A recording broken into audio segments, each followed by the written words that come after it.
예, 국회에서 국민의힘의 강력한 반대에도 불구하고 일방적으로 검사 탄핵에 관해서 의결을 했습니다. 의결을 한 이상 법사위에 회부돼서 청문회를 할 수밖에 없겠죠. 그거는 불가피하다고 생각을 합니다. 그러나 국회 의결이 마치 정가의 보도인 것으로 말씀하시는 부분은 저도 다소 유감스럽게 생각을 합니다. 그와 함께 오늘 탄핵 청문회와 관련돼서 우리 국회법 규정에 대해서 제가 다시 한번 주지를 하고자 합니다. 131조 2항에 보면은 탄핵 소추 청문회를 개최하는 데서는 국정감사조사법의 규정을 준용하게 되어 있습니다. 그리고 조사의 방법 및 주의 의무 규정을 준용한다고 되어 있습니다. 그런데 민주당이나 일각에서는 이 경우에는 국감조사법 10조의 조사 방법, 그다음에 14조의 주의 의무만 준용한다고 이렇게 주장을 하는 것 같습니다만, 그와 같은 주장이 되기 위해서는 131조 2항에서 제1항의 조사에 관해서는 국감조사 법률 제10조, 제14조를 준용한다고 하는 경우에 그렇게 주장이 가능합니다. 그렇지 않으면 이와 같은 규정은 그 조사에 관련된 조사 방법 및 주의 의무 규정, 제척 회피 규정, 또한 제8조의 감사 조사의 한계에 대해서 계속 중인 재판 또는 수사 중인 사건의 소추에 관여할 목적으로 행사되어서는 안 된다는 이 규정이 당연히 적용이 돼야 됩니다. 오늘 박상영 검사 탄핵 소추와 관련돼서 탄핵 사유로 되어 있는 총 7가지 중에 울산지검에서의 불미스러운 부분은 직무와 관련된 부분이 아닙니다. 그렇기 때문에 직무상의 위법이 아니기 때문에 이게 탄핵 사유가 된다고 볼 수도 없고요. 또한 이 부분을 주장한 분도 이 부분에 대해서는 객관적으로 증명이 안 된다는 걸 잘 알고 있을 겁니다. 나머지 부분은 결국은 현재 진행 중인 이화영 증인 재판, 이재명 대표 재판에 관련돼서 그 진술의 당부를 다툴 수밖에 없는 내용들입니다. 그렇다면 오늘 여기서 논의되는 모든 것들은 결국은 재판에 관여될 수밖에 없고, 결국 이 청문회는 그 이화영, 이재명 재판에 관여할 목적으로 진행되는 청문회라는 비난을 받지 않을 수 없습니다. 얼마 전 언론들에서도 오늘의 청문회에 대해서 법원에서 이루어질 재판을 국회에서 진행하고 있다는 강력한 비난을 한 바 있습니다. 이 점을 주지하셔서 적어도 구체적 공소 사실에 대한 주장이 반복되는 일은 없어야 된다고 생각합니다. 네, 유상봉 간사님 의사진행 발언에 대해서 또 위원장으로서 답변 드리겠습니다. 오늘 하는 박상용 검사 탄핵조사 청문회는 국회법 130조 1항에 의해서 본회의에서 의결되었습니다. 본회의에서 직접 탄핵을 하는 경우에는 200명 이상 3분의 2 이상으로 탄핵을 할 수 있습니다만, 이 사안은 본회의에서 의결하기를 법사위에서 조사해봐라 라고 회부를 했기 때문에 오늘 탄핵조사 청문회를 하는 것이고요. 이 탄핵조사 청문회는 국회법 절차에 따라서 진행되고 있다는 점을 말씀드리겠습니다. 그리고 국회에서의 증언감정법 국정조사 준용 규정에 의해서 자료 제출도 실제로 대북관계, 외교관계, 국가기밀사항이 아니면 다 제출하게 돼 있고요. 이것이 국회에서의 증언감정에 관한 법률 조항까지 우리가 따라 들어가서 오늘 청문회를 하고 있는 것이고요. 그리고 박상용 검사에 대해서는 우리가 탄핵해야 된다, 안 해야 된다 하는 것을 결론을 미리 내린 것이 아니라 법사위에서 조사를 해봐라. 그래서 조사 결과를 본회의에 보고해라. 그리고 그 조사 결과 내용에 따라서 탄핵 여부를 결정하겠다라는 절차 과정에서의 오늘의 청문회가 있다는 점을 다시 한번 말씀드리고요. 박상용 검사에 대해서는 실제로 탄핵 사유에 여러 가지 의혹들이 있는데, 제가 몇 가지만 말씀드리면, 실제로 이화영 피고인의 법정 진술에 의해서 연어 진술 회유가 있었다, 술 파티가 있었다, 이런 부분이 있고요. 이거는 형법 123조 직권남용죄에 해당되고요. 그리고 변호사를 누구 소개시켜준 거 아니냐, 이런 의혹도 있습니다. 이것은 변호사법 제36조 재판수사기관 공무원의 사건 소개 금지 조항에 위반 의혹이 있습니다. 이것도 알아보자는 겁니다. 그리고 뉴델리 보도에 따르면 공소 제기 전에 피의 사실이 공표되었습니다. 이것도 검사가 아니면 이렇게 언론에 유출할 수 있느냐 하는 의혹이 있는 겁니다. 이것은 형법 126조 피의 사실 공표조에 해당되는 것입니다. 오늘 조사해보자는 것이고요.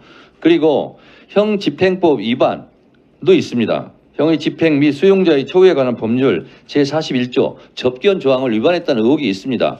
이것도 분리수용을 위반한 조항 제81조 분리수용 규정을 위반했다는 의혹이 있습니다. 그리고 직무유기 의혹도 있습니다. 형법 122조 직무유기입니다. 이렇게 제가 따져봐도 6가지 실정법 위반에 대한 의혹이 있습니다. 이것을 오늘 증인과 참고인을 통해서 신문하는 과정 속에서 실제로 위반했구나, 이것은 위반 사항이 좀 경미하구나, 이런 부분을 오늘 판단해 보자는 겁니다. 그래서 오늘 이 탄핵주사 청문회에 대해서 해보지도 않고 이런 청문회를 왜 하냐라고 불만을 가지신 분들은 굳이 그러면 이 자리에 앉아 있을 필요가 없습니다. 참여하지 않아도 됩니다. 이 자리에 앉아서 꼭 하기 싫은데 신문을 하고 이 탄핵주사 청문회에 참여하라고 강요한 사람이 없습니다. 이것이 무용하고 불필요하다면 참여하지 않으면 되겠습니다. 네, 그 다음 의사진행 발언. 서영교 의원님 의사진행 발언 해주시기 바랍니다.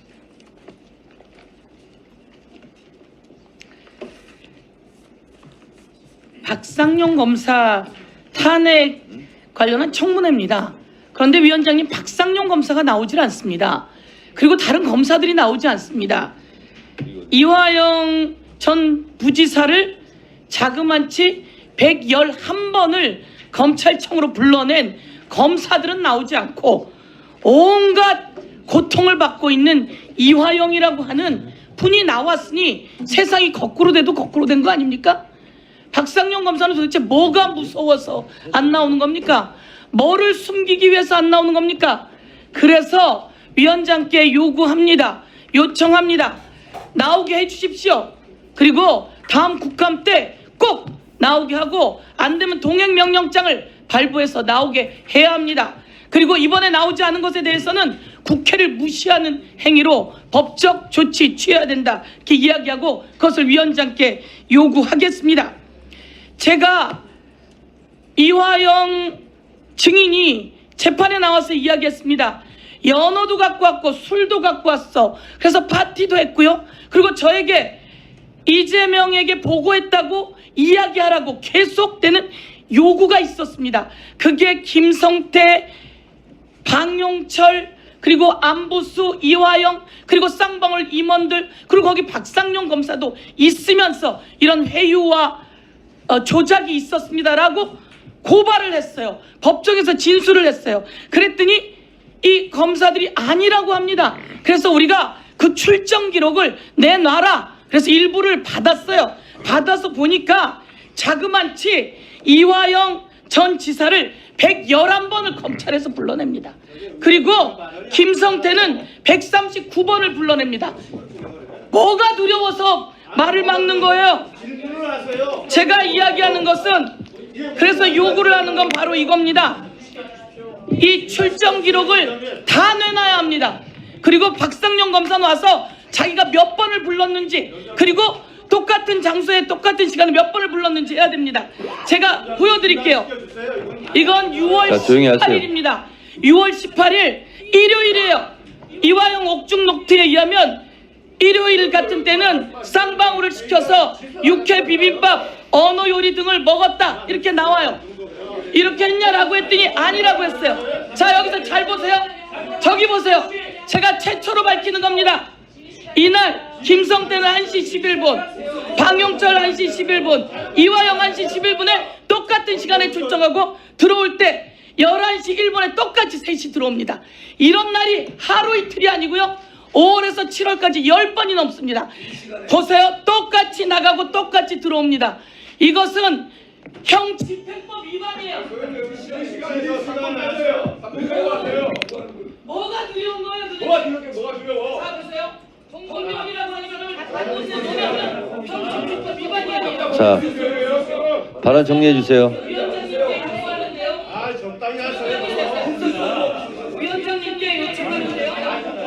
이원관 자료를 전부 다 받아주십시오. 출처 기록 자료를 다 받아주고 박상용 검사 등 법무부와 검찰청에 이와 관련한 자료를 제출했을 겁니다. 다 제출하라고 해주십시오. 이상입니다. 자, 서영교 의원님의 의사 진행 발언에 대해서 말씀드립니다. 국민의힘 의원님들께서 서영교 의원의 의사진행 발언 내용에 대해서 말씀하시는데 발언 내용이 국민의힘 의원들에게는 귀에 거슬릴 수 있습니다. 저는 그 귀에 거슬리는 것보다 실제로 국회의원이 의사진행 발언하는데 끼어들어서 발언을 방해하는 것도 굉장히 나쁜 행위라고 생각합니다. 그래서 방금 같은 사례 같은 경우 서영교 의원이 의사진행 발언하는 것이 부적절하다고 생각하면 중간에 끼어들어서 소란을 피우거나 방해하거나 그러지 마시고 끝나고 나서 저한테 얘기하라고 수백 번 제가 얘기했을 겁니다. 그거를 지켜주시기 바라고요. 그리고 서영교 의원께서 의사진행 발언하신 내용 중에 저도 오늘 청문회를 준비하면서 자료를 쭉 살펴보다가 실제로 이화영 증인에 대해서 2023년 5월부터 6월까지 집중적으로 출정을 시켰더라고요. 출정 기록만 있어요. 날짜만. 보니까 제가 다 세봤어요. 그 짧은 기간에 총 36회 386시간 조사를 받았는데 그 2023년 5월 6월 동안 27회를 집중적으로 불러드렸더라고요. 근데 그 부분에 대해서 그러면 우리가 지금 진술회유, 연어파티 이런 의혹이 있지 않습니까? 그러면 이화영 증인만 부르지는 않았을 거라고요. 같이 불렀던 사람들, 김성태 등등 그 부분에 대해서 출정 기록을 제출해야 됩니다. 그리고 누차 제가 청문회 때 말씀드렸다시피 국회에서의 증언 감정에 관한 법률에 따라서 국가 기밀이거나 북한 관계라든가 외교 관계 아니면 다 제출하게 돼 있어요. 그런데 지금 법무부에서 지금 제출을 제대로 안 하고 있습니다. 이 부분에 대해서 법무부에게 다시 한번 얘기합니다.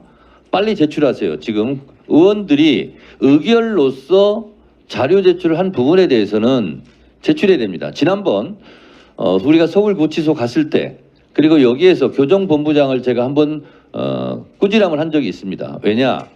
그때 뭐라고 답변을 했냐면 법원은 공개가 안 될 거기 때문에 유출이 외부로 안 될 거기 때문에 제대로 된 걸 제출했고 국회에는 공개되고 유출이 될 것 같으니까 제출 안 했습니다 라는 발언을 해서 저한테 엄청난 질타를 받았고 아마 법무부 장관으로부터도 교정본부장이 질타를 받았을 겁니다.